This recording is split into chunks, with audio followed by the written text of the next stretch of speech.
Story 6, To Wherever. Montgomery Scott regarded his precious warp drive engines with a serene pleasure. They were running smoothly, producing the power which sent the USS Enterprise to wherever Admiral Kirk wanted to go. Scott smiled softly, his thick black mustache turning up slightly. To wherever they wanted to go. Theoretically, there was no limit to how far the Enterprise or any other Federation starship could travel given enough fuel. Across the galaxy, to another galaxy. The sky was filled with galaxies, hundreds, thousands, millions of them. Not stars, but galaxies.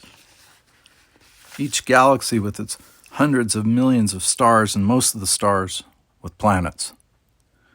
The concept was almost too large for anyone to grasp, and perhaps no one could completely. True, the great starships could travel to distant galaxies, but even to the nearest, either of the Magellanic Clouds, two small galaxies orbiting the Milky Way galaxy, was 160,000 light years. The crew would be considerably aged, even at warp speed. And the next nearest, the beautiful spiral of Andromeda, was 12 times further, about 2.2 million light years. Astronomers estimate that galaxy to have 300 billion stars. So, thought Scott, for all practical purposes, we can't go everywhere, but we can darn near go anywhere, certainly in our home galaxy. All we have to do is want to bad enough, and we can go, making the sacrifices needed. His proud smile widened. Warp drive, the magic drive that broke mankind free of the isolation of a single, rather minor star system and sent its sons and daughters flying out to meet the wonders of space. Infinite diversity in infinite combinations, as the Vulcans say. And my engines are what make it possible, Scott thought. With only impulse engines, we'd spend half our lives just getting from Earth to Sigma 14, where the Enterprise was presently heading. They were fine engines for orbiting a planet, or for slight trips and delicate maneuvers, but they didn't have legs. "Mr. Scott," the crewman said. "Yes, Heinemann," the chief engineer said, turning toward the young specialist first. The engineer pointed at a readout panel and Scott frowned. Only 0.003 off norm, but at light speeds everything was exaggerated and made potentially more explosive. "Computer analysis, Mr. Heinemann," Scott snapped. The youth turned, and his lean fingers stabbed at a button panel. Two screens popped into life and figures marched up them. "Put it in graph form," Scotty ordered. The lines rose and fell and his frown deepened. "Give it a future," he said, and the technician extended the trends. If no factors were changed, this was the way it would be in 1 standard hour, in 2, in 8, in 20. "Trim the sine curve," Scott said, his own strong fingers dancing across a computer keyboard. Heinemann punched out a graphic display, and they stared at it. The time was extended, the severity lessened, but only slightly. "Security check," Scott ordered, and several of the engine room crew went quickly to work at making certain the information being fed to the readout screens was correct. Scott sat down in one of the chairs before the computer terminal, his hand rubbing thoughtfully at his face as each of his assistants reported back that all information was within 0.001% correct. The integrated matter and antimatter balances were correct. In fact, were right on the Cochrane curve. The annihilation of the dual matter was what created the fantastic power that the warp drive engines needed. But Scott felt in his bones that something was very wrong. He shifted uneasily in his seat, his mind racing through all the areas and processes needed. In the days of the Industrial Revolution and ever since, there existed a breed of men to whom engines, whether steam-powered, electric, or electronic, were living things. They knew the sounds, the vibrations, the click and clatter and hum, the heat and pressure and radiation. When something was wrong, they knew it, and often before gauges or dials or readout panels told them. There was only one way to find the exact flaw and fix it: shut down the engines, then individually test each component and process. Scott stood up. This was not something he could handle over an intercom. "Mr. Heinemann, you have the con," he said, and strode from the engine room. Heinemann looked at the others. They looked as worried as he felt, yet none of them could tell why. Heinemann smiled ruefully. It was a bit like having a dog who was barking or whining, yet its owner could not yet tell why.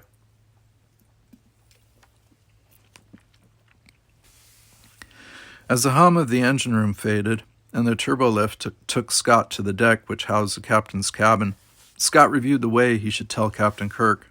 Straight out, of course, there was no other way. But he thought about how much James Kirk knew about the engines which drove the mighty Enterprise. Oh, he knew the principles, the positive and negative atoms destroying each other and creating vast power under controlled conditions. He knew that his captain's true role was not in understanding the minute details of the ship's operations, but in understanding the people who did know, and in understanding what both ship and crew were capable of. The turbolift stopped and the doors hissed open. Scott stepped out, a frown still creasing his forehead. "Ah, Mr. Scott." He turned at the familiar sound of the first officer's voice. "Mr. Spock," he said to the Vulcan. "Mr. Scott, did you hear? Starfleet reported an energy wave proceeding toward the Andromeda Galaxy from the exact point in space where V'ger seemed to dissolve." That's nice," Scott said, looking thoughtfully down the corridor toward Captain Kirk's quarters. "Nice." Spock's slanted eyebrows angled ever more sharply.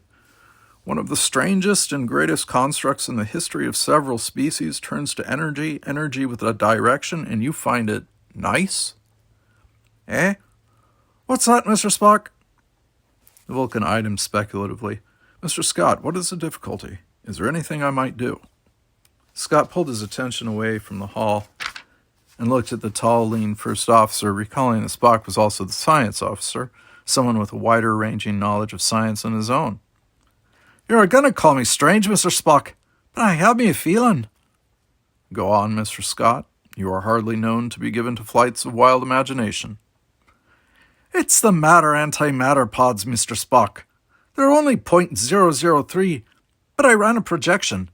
Even with some trimming and adjustment, they'll be moving into the red within 40 hours. "What's wrong? Is magnetic bottle in imbalance?" Scott shook his head. "The quality of the matter in question is satisfactory?" "Standard Starfleet issue, sir. Dilithium crystals right from the supply depot on Luna. I saw it all brought aboard myself before we set out to stop V'ger." "As I recall, Mr. Scott, we have had considerable difficulty with dilithium crystals in the past. Could this be a recurrence of any of those problems?" No, sir," Scotty said, shaking his head doggedly. "I checked on everything but pulling the crystals myself." "And now you want to examine the crystals themselves," Spock said, "which requires a shutdown." Scott nodded. Spock thought a moment. "I shall accompany you to the captain's quarters," he said. Scott said, "I'd be grateful, Mr. Spock." They proceeded to Kirk's doorway and announced themselves. "Come," Kirk said. He was in a casual lounging robe, seated in a chair. He put down the repro copy of an early 20th century writer, Maugham, and took off his glasses to look at the two men. "Surely things are not as grim as they seem, gentlemen." Scott quickly outlined the problem. "How long will we be down?" he asked. "I don't know, sir," Scott replied. 5 hours at the minimum, if nothing is radically wrong. The TR-19 could be faulty, or it could be the crystals themselves. Better figure 8 hours. Kirk glanced at a chronometer. "Mr. Scott, we are on a tight schedule. Mr. Spock, please tell him why." "Our cargo is Melantron 114, Spock said. "It is a new drug developed by Johns Hopkins on Luna for bifeeder fever." Scott's eyes widened, for the fever was deadly. "A plague is sweeping Sigma-14, he continued. "We must get there as soon as possible." "Aye," Scott said, "but if we don't stop, we won't get there at all." "Do it, Scotty," Kirk said. Mr. Spock, inform Starfleet and the authorities at Sigma-14 of the delay. Get to it, he said. Scott thumbed the wall communicator. Engine room, this is Engineer Scott. Stop all engines. Mr. Heinemann, prepare to dismantle the crystal matrix. Scott stared at the crystal under the microscope, then shook his head. It shouldn't be, he muttered. Someone must have switched shipments or... He hesitated, momentarily afraid to voice such an accusation. Or there was some bribery involved. But why? Heinemann asked. We were certain to find out, check back, and the culprit would be caught. Aye, laddie, Scott said. But if we're delayed long enough, the bifitter fever will have killed most of the population of Sigma-14. Who? Scott pressed the communicator button. Bridge, he told the computer. Yes, Mr. Scott, Spock said. Mr. Spock, the dilithium crystals have been sabotaged, or switched for rejects. We cannot go on without risking blowing up the whole vessel. I'll wake the captain, Spock said. We've got the impulse engines, of course, Scott said. But that's like trying to paddle across the Atlantic, Captain. Kirk frowned. Have you heard the great news, gentlemen? There's an ion storm headed this way. That'll disrupt everything, Captain, Scott groaned. You never know what one of those terrible storms can do, but the least of it will be considerable on-board damage.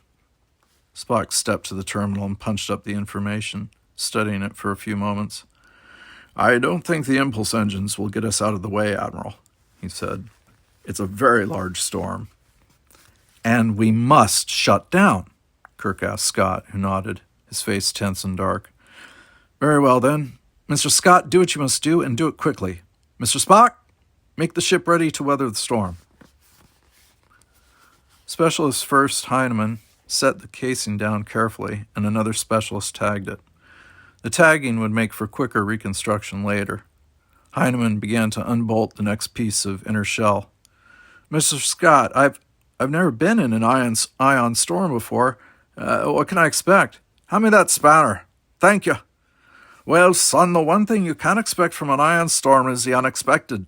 Never saw two exactly alike. It's a cloud of raw energy, as you know, but like any sample of air or water, it's always a wee bit different from any other sample. Watch it now, that plate has to be eased out of there. Yes, sir, but will the ship go dead, or what? Parts, maybe. That's it, to the left. Theoretically, an ion storm could wreck us, rupture the dilithium crystals, put the electronics out so badly we'd never repair, blank the library computer, all sorts of mischief. Sounds like more than mischief to me. I got it.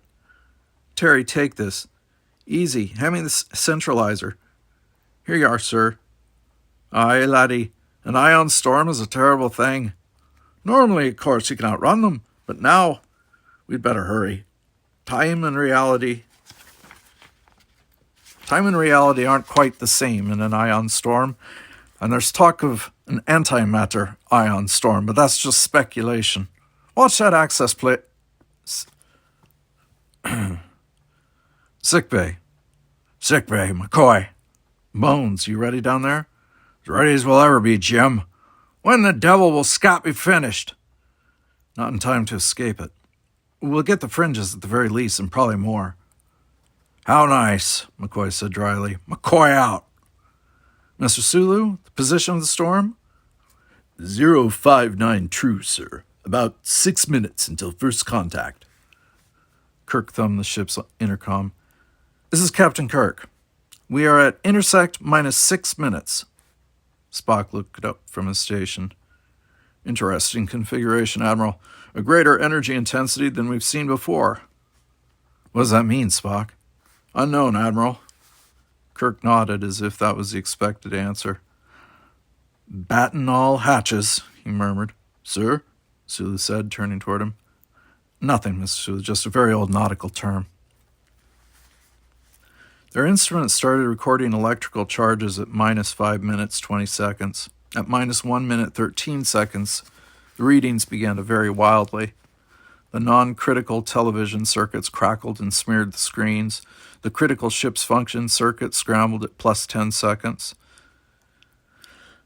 Impulse engines malfunctioning. reported Midshipman Linda Chang from the engine room. "Commander Scott is ordered to shut down." "Noted," Kirk replied, exchanging a look with Spock. The Enterprise now floundered within the ion storm, helpless and adrift. At +1 minute 9 seconds, the artificial gravity was temporarily rendered useless, and the crew threshed about. In the control room, they clung to their seats long enough to fasten their safety belts. At +2 minutes 4 seconds, the lights went out, blinked, and returned. The readings on all sensors were now so erratic as to be useless, varying wildly from 0 to far beyond any normal readings. The crew clung to their bunks, seats, and posts desperately. At +3 minutes 51 seconds, a photon torpedo malfunctioned, and Lieutenant Lex Nakashima took emergency measures and fired it harmlessly into the storm, where its immense energy was instantly absorbed by the fiery maelstrom. At +4 minutes 9 seconds, the anti-gravity went out again and stayed out. The lights went, and the separately powered emergency lights went on.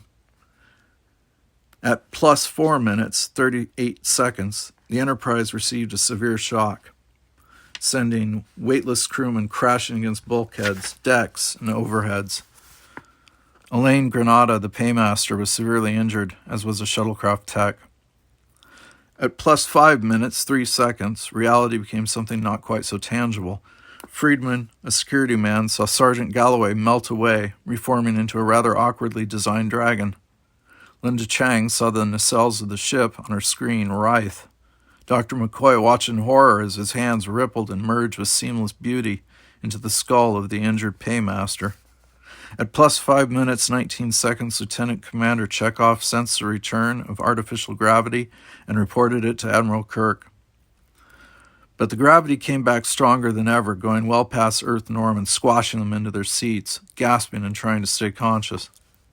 At +5 minutes 30 seconds, the artificial gravity snapped off, and Chekhov saw Allurian dancers coming out of the main screen, surrounding him, caressing him, then turning into hideous spider-like creatures with filmy garments.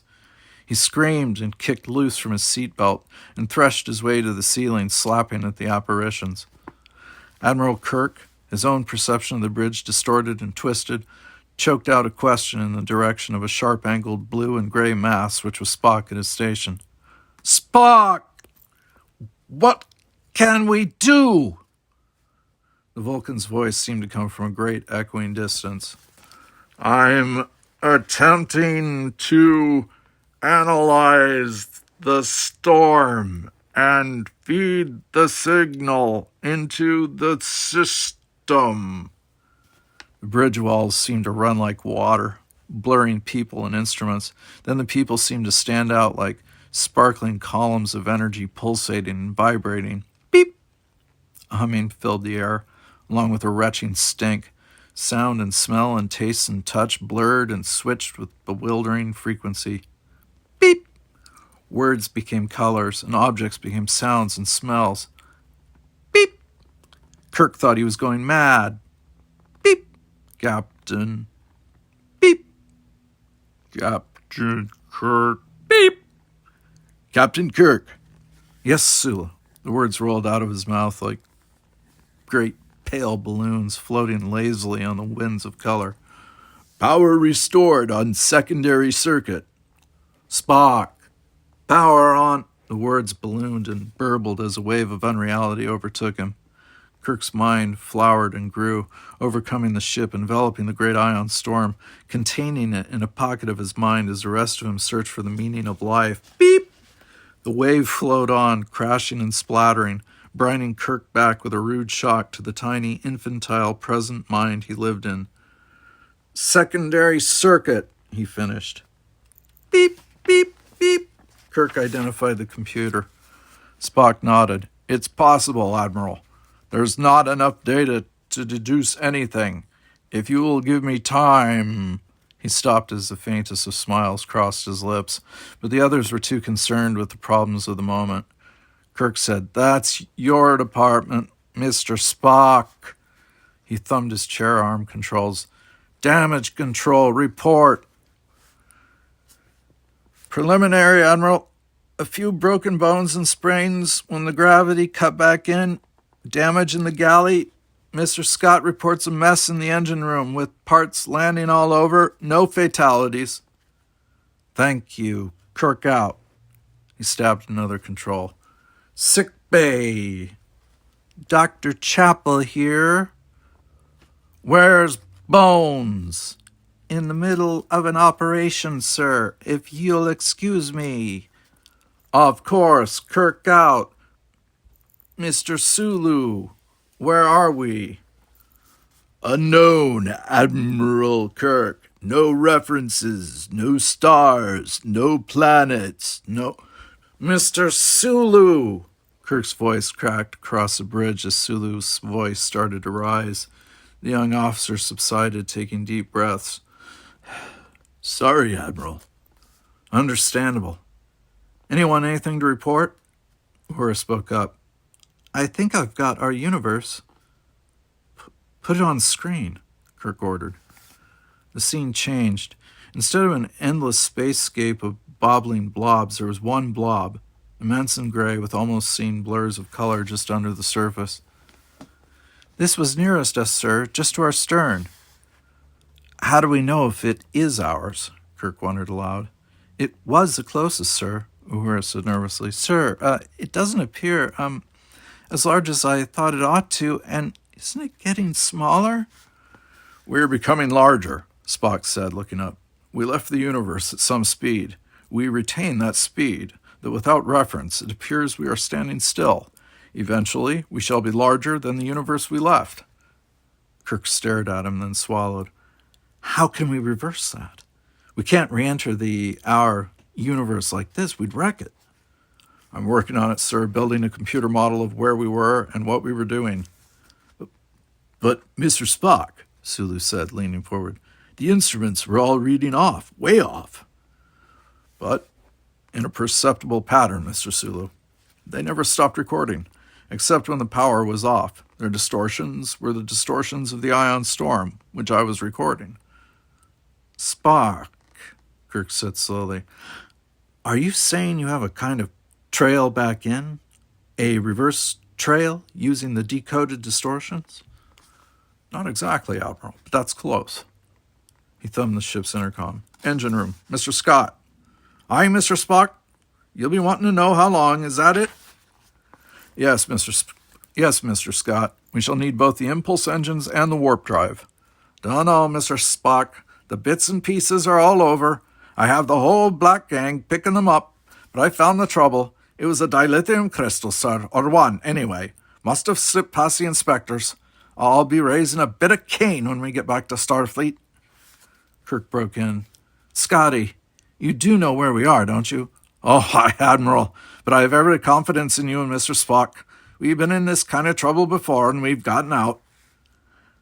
Thank you, Mr. Scott. If you will inform us the moment we have full power, Spock said. Spock out.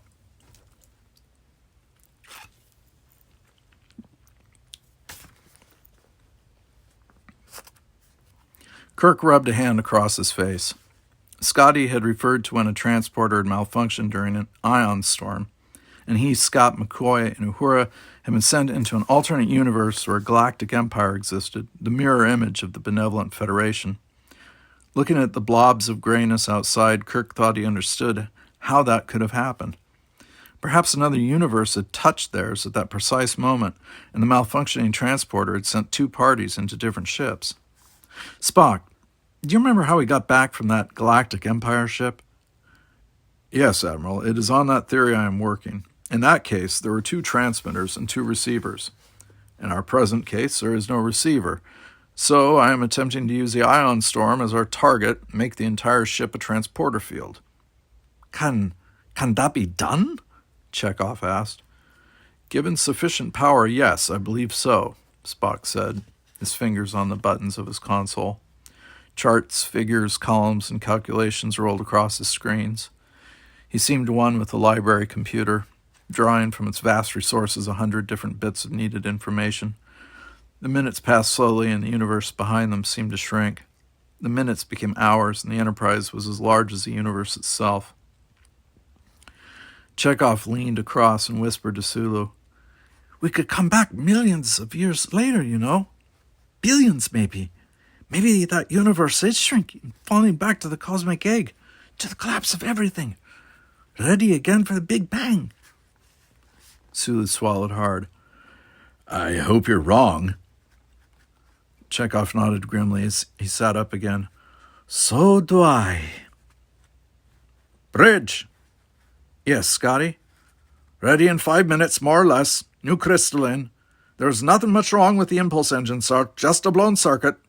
Good, Scotty, good, Kirk said. Did you hear that, Mr. Spock? The Vulcan looked briefly over and nodded his head. The long hours of calculation had wearied him, but his fingers were still calling up information, still making sense of things. Ready in approximately 6 minutes, Mr. Scott. We shall need full power. Aye, Mr. Spock. Spock looked at Kirk. Ready, Admiral. Just what is it we're doing? We are sitting here, once the program has started to run, and watching, sir. There's nothing Kirk stopped. It's too precise for human reactions? Affirmative, Admiral. We will be backtracking, as it were, following the precise path. I believe we will reduce in size as the gravity of our home universe starts to work. When we penetrate the outer shell, time will start again. We shall again be in the ion storm with all its attendant difficulties and little power left. The transporter effect will allow us to penetrate the energy balloon of the universe. If it is the right universe, Kirk said. Unknown, Admiral, but we will be backtracking through an essentially trackless void with only our internal guidance systems to go by. To the right universe, you hope, Uhura said with a weak smile. In any event, it will be our universe ever after, Spock said. I doubt if we could recapture the precise conditions again. Chekhov gave Sulu a look, and Kirk smiled faintly. All on one roll of the dice, then. Are you ready? They nodded. Battle stations. The klaxon sounded, and 10 seconds later the screens began to blink solid green. Kirk looked at Spock and nodded. You may fire when ready, Gridley. Spock frowned but pressed a single control button. They began to go back. It took hours, for they drifted at a precise speed and direction, picking up speed as the great gray universe below them seemed to grow in size. A cheer went up when it was definitely cited as enlarging. Time, subjective time, seemed to speed up as they plummeted toward the vast gray blob. It filled the sensor screens. They could see the rippling of colors, the non-colors, the texture of the very shell. It shot up at them and everyone held their breath. The screens went crazy, running with color and lines. The bridge elongated and contracted at the same time. Their physical reactions were fantastically swift, yet molasses slow. Then the ion storm was battering at them. Stars! Sulu screamed at the top of his voice. The artificial gravity cut in and out. The walls distorted and twisted, but they only laughed and cheered and called out to each other. It was disorienting, horrible, frightening, and weird, but it was their kind of weird. Mr. Sulu, warp 2, Kirk said. Aye, sir. The Enterprise pulled away. The walls returned to their usual dull conformations. The screens sobered and once again trickled fingers across their faces. The floors lay flat. The hands and feet and noses of the human crew once again made sense and were where they were supposed to be. They were out of the storm. Damage control, Kirk snapped. Damage control, this is Schurmeister, Admiral Kirk. It looks like we came through just fine, sir. Minor damage only. Good. Kirk out. He looked at Spock with a wide smile. Well, Mr. Spock, you saved us again. Spock raised his eyebrows. Does that surprise you, Admiral? Kirk laughed. No, Mr. Spock, that does not surprise me. Not any longer. You'd only surprise me if you failed.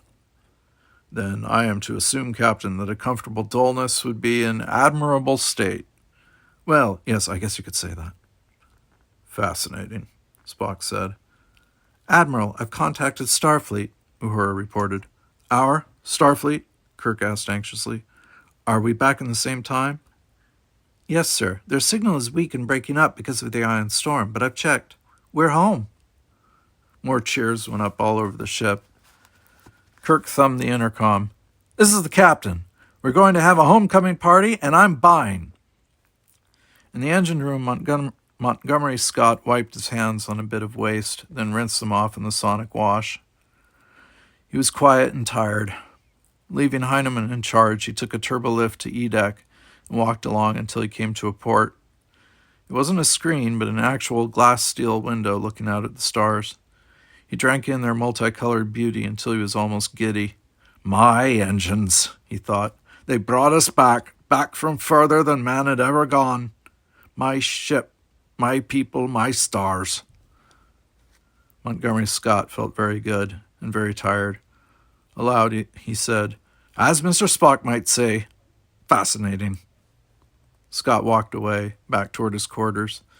A good drink and a comfortable bed. "Universes," he muttered. "Universes, plural." The end.